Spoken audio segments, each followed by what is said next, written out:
એની dish આવી જાય પણ જમતો નથી, એ આ બંને બાળકો સામે જોઈ રહ્યો છે.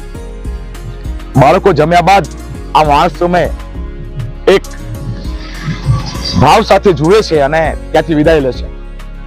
આ માણસ શાંતિથી જમે છે અને ત્યારબાદ વેટરને કહે છે કે મારું બિલ લેતા આવો. થોડીક વારમાં બિલ આવે છે. બિલમાં લખ્યું હોય છે કે માનવતાને આંકી શકે, માનવતાનું મૂલ્ય આંકી શકે એવું એક પણ મશીન અમારી જોડે નથી. આપનું બિલ માફ કરવામાં આવે છે. પ્રભુ આપનું સારું કરે.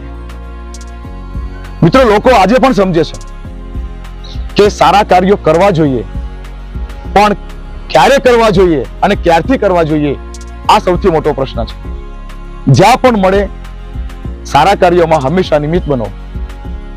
ફરી મળીશું એક નવી વાર્તા સાથે. ધન્યવાદ.